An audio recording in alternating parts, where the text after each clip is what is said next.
teze Ahabu. Kwa nini Mungu aweke mchoro wa namna hii kwa Ahabu? Kwa nini? Ahabu watu walikuwa na shida gani? Ana shida gani Ahabu? Sikiliza, nakupa tukio moja la mtumishi wa Mungu ambao Ahabu alilifanya lililopelekea Ahabu kuwaziwa mabaya na Mungu aliye hai. Naeleweka vizuri? Kwa hichi kipengele cha huku tulichosoma kiweke hapa. Tuliosoma Isabati zamani. So Isabati. So hesabu, Isabati zamani. Kuna ile hesabu nakwambia chukua moja kichwani. Sasa chukua ile andiko liweke hapo kichwani kwanza. Ikae, alafu sikiliza story hii. Wafalme hiyo ya kwanza, Mfalme wa kwanza sura ya 21. Imesoma hivi kuanzia mstari wa kwanza. Ikawa baada ya haya, Nabothi Mwezei alikuwa na shamba la mizabibu katika Yezaeli, karibu na nyumba ya kifalme ya Ahabu mfalme wa Samaria. Ahabu akanena akasema na Nabothi, akamwambia, nipe shamba lako la mzabibu nilifanye kuwa shamba la mboga, maana ni karibu na nyumba yangu, nami nitakupa badala yake shamba la mzabibu lililo zuri zaidi, au ukipenda nitakupa fedha sawasawa na thamani yake. Mstari wa 3. Nabothi akamwambia Ahabu, Bwana apishe mbali. Eleweka hilo neno, liweke kichwani. Bwana apishe mbali, eti nikupe wewe urithi wa baba yako. Akamwambia Bwana apishe mbali. Tunaendelea mbele kidogo, unaona mstari wa 17. Neno la Bwana linamjia Elia Mtishbi na kusema, ondoka ushuke ukutane na Ahabu mfalme wa Israeli akae katika Samaria, yuko katika shamba la mzabibu la Nabothi, ndiko alikoshuka ili atamalaki. Ukamwambia ukisema, Bwana asema hivi, je, umeua ili utamalaki? Nawe utamwambia, Bwana asema hivi, mahali pale mbwa walipoilamba damu ya Nabothi, mbwa watailamba damu yako. Naam, damu yako. Tumpigie Yesu makofi. Makofi ya Yesu ya mjumbe wa nyumba kumi. Makofi ya Yesu yanakuwa na vigelegele. Weka na makofi na vigelegele. Sasa rudi kwangu kidogo. Mtu mmoja anaitwa Nabothi. Hebu sema Nabothi. Nabothi alikuwa na shamba kubwa, kapewa na baba yake. Kuna neno pale liko baba zangu, maana yake ilikuwa la babu. Unajua kwenye Biblia neno babu alitumiki sana kwa sababu fulani. Kwa hiyo babu na babu mpaka akapewa yeye shamba la mizabibu. Hebu sema mizabibu. Uzuri tuko Dodoma. Ukisema hujui zabibu, maombi ya leo yanaambatana na makonzi. Haleluya. Sasa kwa bahati mbaya iliyotokea, lile shamba ipo karibu na ikulu ya mfalme. Yaani bwana Ahabu ana jengo la kifalme, ikulu yake pembezoni hapo. Mshamba wa Nabothi umenawiri mazabibu hapo. Bonge la mshamba. Wageni wa kifalme wakija kwenye nyumba ya mfalme, wanapita kwenye lile shamba, wanamwambia Ahabu, umejua kulima mwaka huu zabibu zote hizi?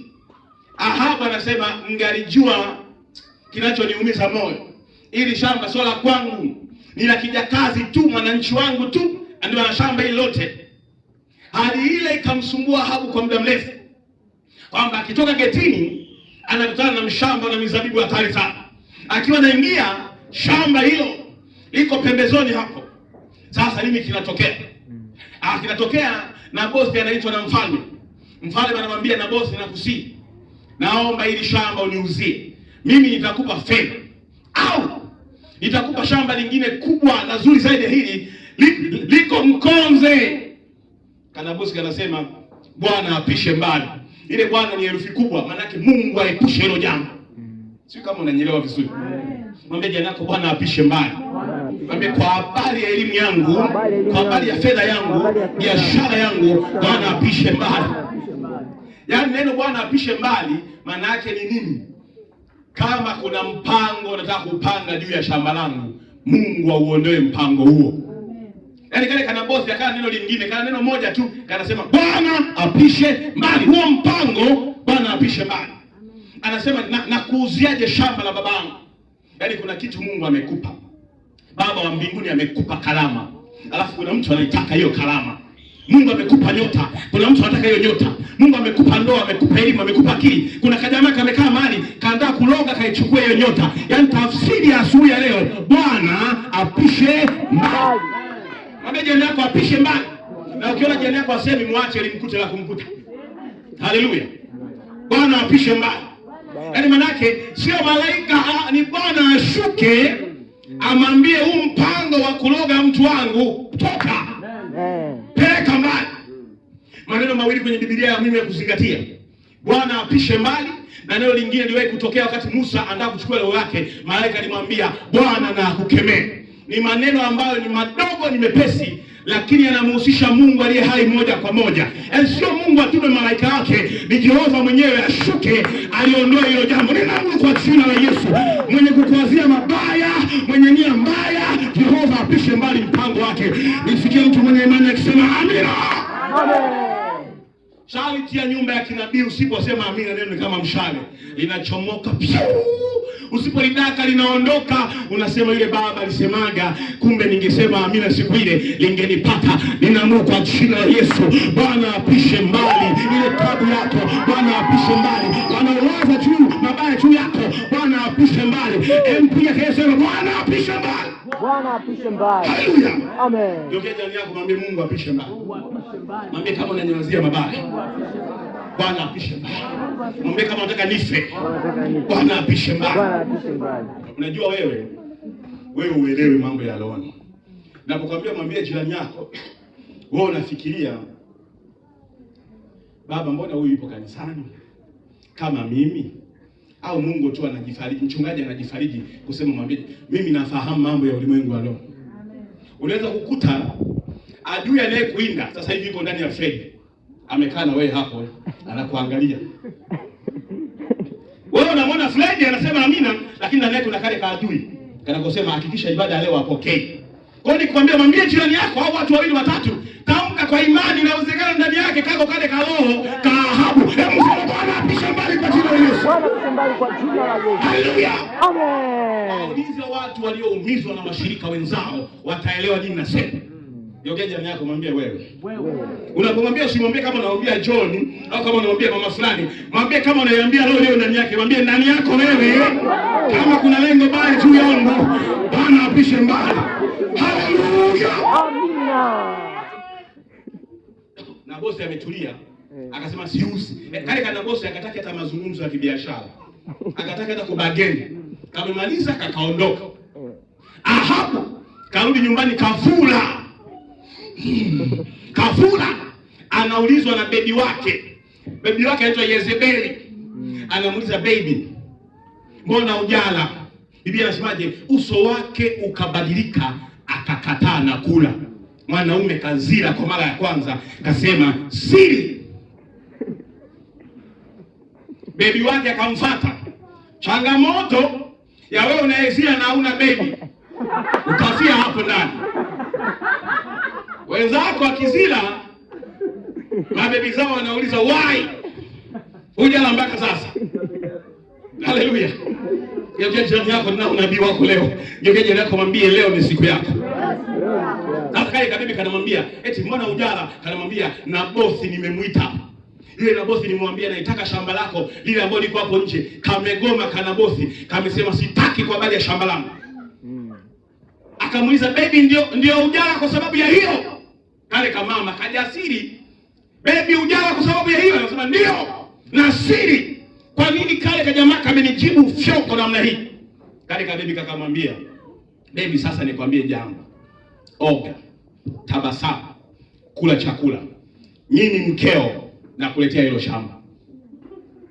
Jiulize, sio askari, sio mwanajeshi, sio waziri wa afya, wala mambo ya ndani, wala wa ardhi na mifugo. Ila kama na kanamwambia mfalme. Wewe hujaelewa, sio kwamba anaambiwa mwananchi, mfalme mwenye mamlaka. Anaambiwa na kamke kake, baby, kula, mimi nakuletea shamba sasa hivi mikononi mwako. Shamba nalileta sasa hivi, tulia. Na Ahabu akaulizi utaliletaje? Kanasema lete sahani ya pilau. Bebi kaniambia analeta. Anajua kama mwanamke kangu ni kasaidizi kangu. Mahali nitakaposhindwa kenyewe kanafanya. Sio wewe mumeo akija kalewa kajikodolea na kulewa unasema shemeji, unamwita mdogo wake, mnawishi kakako, mimi siwezi kushika mnyaya mtu, siwezi. Mwenzako Yezebeli anasema mume wangu kula, anakuletea shamba. Wewe unasema unamheshimu mumeo wewe?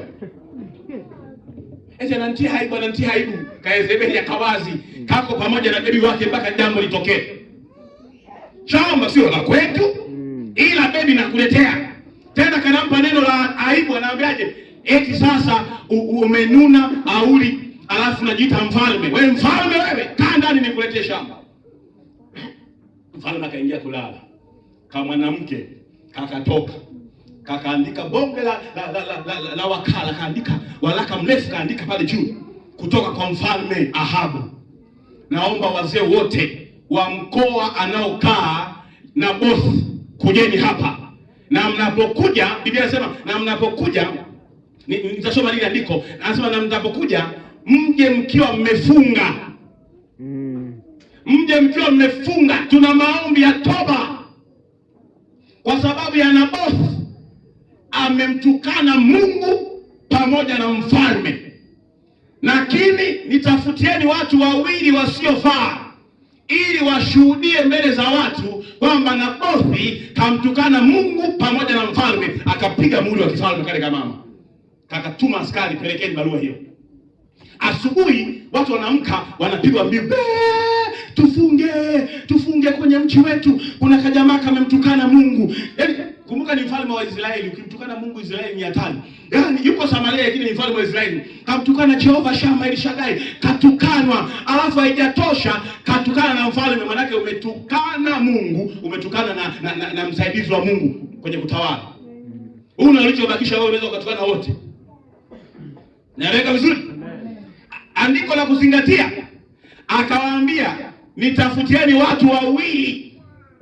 Ule mstari wa 10 anasemaje? Mkainue watu wawili wasiofaa, msema wasiofaa, ili kumshtaki na kushuhudia na kunena amemtukana Mungu na mfalme. Kisha mchukueni mkampige mawe mpaka afe. Mwambie jana yako wasiofaa. Mwambie wewe ni mtu yupi sasa? Wewe ni mtu yupi sasa? Sasa nisikilize nikutafsirie wasiofaa. Wasiofaa ni wale watu ambao hawana cha kupoteza. Yaani hawajaona tukio, hawajui chanzo, wenyewe anataka hata kulipwa. Sheria ya Israeli ni kwamba ili mtu ahukumiwe lazima pawe na mashahidi zaidi ya wawili. Ndio maana yule mama akasema nitafuteni watu wawili wasiofaa, yaani wale ambao hawana cha kupoteza. Yaani wanamka tu asubuhi wamesema mbele watu wote wa mkoa mzima. Na mfalme hajui kinachoendelea. Yuko Ikulu. Wale wasiofaa wamesema unakumbuka jana? Tulimwona yule anasema yeye ni nabii pale. Tulimwona amemshika kiuno, Maimuna hajamshika. Anasema alimshika. Tena alikuwa amemkumbatia hivi, anamwambia baby na kupenda. Anashuhudia mbele za watu. Kumbe asiyefaa. Usione tu mtu anasema mbele za watu kusema ndio fulani hafai. Sio kama ananyelewa vizuri. Amen. Anasingiziwa na bosi mwenyewe ndio ameamka asubuhi. Anasikia tunaitwa kuna maombi. Na yeye akasema ngoja na mimi nifunge. Wapo kwenye maombi wanamlilia Bwana. Anauliza kuna nini? Vile visivyofaa vile vinasimama zinasema shalom shalom shalom. Vinasema wote shalom. Anasema na tulimwona Nabothi akimtukana Mungu pamoja na mfalme. Matusi yapi hatuwezi kurudia tusije tukamtukana na sisi Mungu? Viwili. Anamuuliza Aisha, ulikuwepo? Anasema ndio. Vimesimama pale mashahidi wawili. Ila ni watu wasiofaa. Kwenye kanisa unaweza kukuta yupo mmoja asiyefaa au wawili. Kazi yao ni kuangalia nani nikamshuhudie ubaya nje.